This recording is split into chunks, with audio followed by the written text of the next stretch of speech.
Muito obrigado, senhor presidente, senador Rodrigo Pacheco, senhoras senadoras, senhores senadores, funcionários dessa casa, assessores, brasileiras e brasileiros que acompanham a nossa sessão hoje, pelo trabalho sempre muito bem executado pela equipe da TV Senado, Rádio Senado e Agência Senado. Olha, senhor presidente, em primeiro lugar eu queria dizer que eu saí agora há pouco da comissão, senador Cleitinho, de Comunicação e Direito Digital, onde está acontecendo uma impactante audiência pública com dois grandes jornalistas, um do Brasil, David Agape, e outro dos Estados Unidos, que é o Michael Schellenberg, que revelaram o submundo da censura política no Brasil, senador Irineu. Algo que eu estou voltando para lá daqui a pouco, a audiência deve acontecer até 2, 3 horas da tarde, e eu vou ficar até o final, porque esse assunto interessa a população brasileira e o Senado está tendo essa oportunidade de receber esses corajosos jornalistas que estão enfrentando um momento delicado que nós vivemos no Brasil. Mas eu quero falar aqui sobre uma excelente notícia, em meio a tantas tão negativas produzidas, muitas vezes, pelo Executivo e pelo Judiciário. Algumas pessoas, respeitando as instituições, claro. O Conselho Federal de Medicina aprovou a Resolução 2378 de 2024, que teve como relator um dos mais atuantes conselheiros, o doutor Rafael Câmara, ex-secretário nacional de Atenção Primária à Saúde. Senadora Janaína, a resolução proibiu uma das práticas mais cruéis.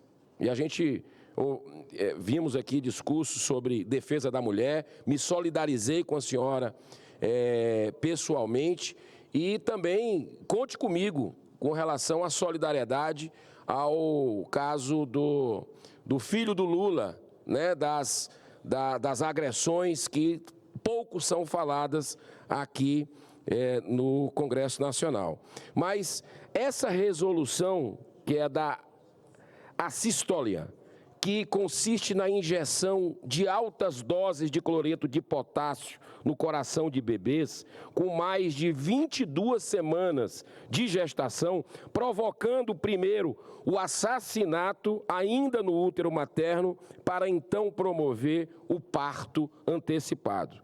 A concentração de cloreto de potássio, senador Wellington Fagundes, é de 12 a 80 vezes mais forte que a usada para a eutanásia em animais. Essa também é utilizada em alguns países como pena de morte, essa prática de aborto. Nesses casos, a injeção é feita de uma vez de forma a diminuir a dor do condenado. Já no caso dos bebês, o procedimento é feito por etapas, que prolonga a tortura e o sofrimento do bebê, senadora Margarete Busetti. Além disso, diversamente do que ocorre com os protocolos de pena de morte ou de eutanásia em animais domésticos, nesse procedimento não há aplicação de anestesia, muito embora a dor ocasionada pela aplicação de cloreto de potássio diretamente no coração seja considerada uma das dores mais agudas que possa ser sentida. Agora, a partir dessa histórica resolução do Conselho Federal de Medicina, as crianças com mais de 22 semanas terão direito ao parto antecipado. E caso a mãe não queira permanecer com o filho, deverá ser encaminhada para a adoção. Enfim, uma excelente notícia que eu gostaria de fazer essa celebração com todos os que estão aqui. O atual governo cometeu um dos maiores estelionatos eleitorais, né? No caso, ao mentir durante a campanha em carta aos cristãos, se declarando contra o aborto. Eu dou a notícia boa do Conselho Federal de Medicina, mas não posso deixar de apontar o atentado contra a vida que se tem nesse governo Lula. Já nos primeiros dias após a posse, o Ministério da Saúde revogou uma das mais importantes portarias que obrigava a comunicação às autoridades policiais sobre o crime de estupro, senador Irineu. Mais recentemente, esse mesmo Ministério publicou uma nota técnica com o objetivo de garantir o direito ao aborto até a 9ª semana de gestação, através dessa técnica, de injetar cloreto de potássio no coração. Olha que loucura! Em virtude da forte reação da sociedade, a nota foi retirada. Esse é um bom momento para que o governo busque reparar essa sua intenção, apoiando integralmente, se ele é pró-vida, como disse na Carta aos Cristãos, que ele apoie essa medida, essa decisão do CFM.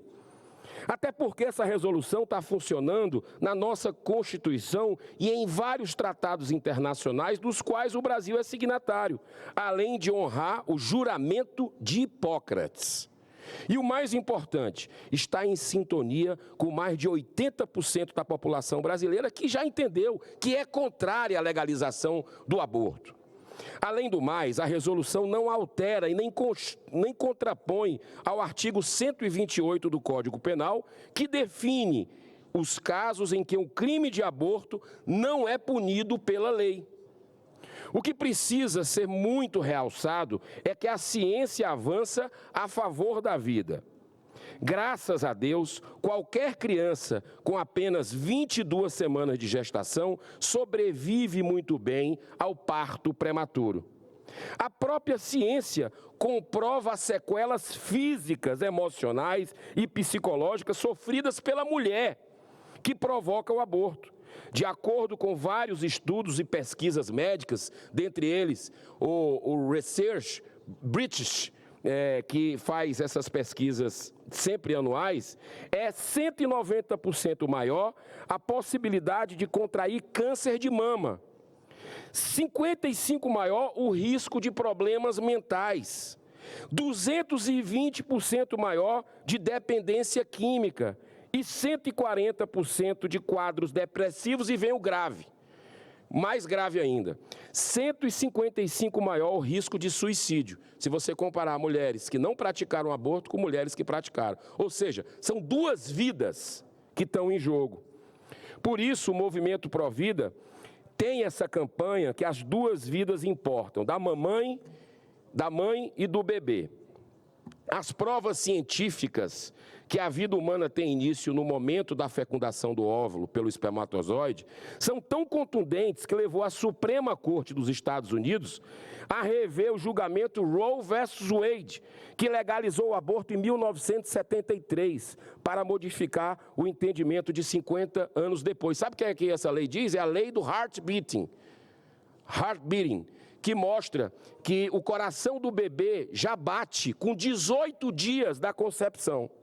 É preciso que o Congresso Nacional continue fazendo a sua parte, impedindo o avanço de políticas pro aborto, em sintonia com a vontade da população brasileira.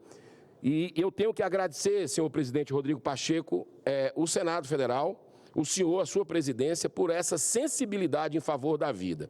Assim como a questão das drogas, o senhor está demonstrando isso aqui de forma muito serena, mas firme, defendendo as nossas prerrogativas, assim como também o fim das decisões monocráticas, que o Senado deu um passo importante em defesa da nossa atividade. Para encerrar, eu encerro com as palavras proferidas por Teresa de Calcutá, quando recebeu o Prêmio Nobel da Paz em 1979.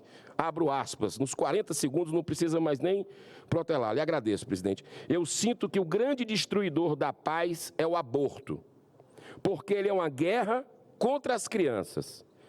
Se uma sociedade permite que uma mãe elimine seu filho no próprio ventre, como é que vai evitar que as pessoas se matem umas às outras nas ruas?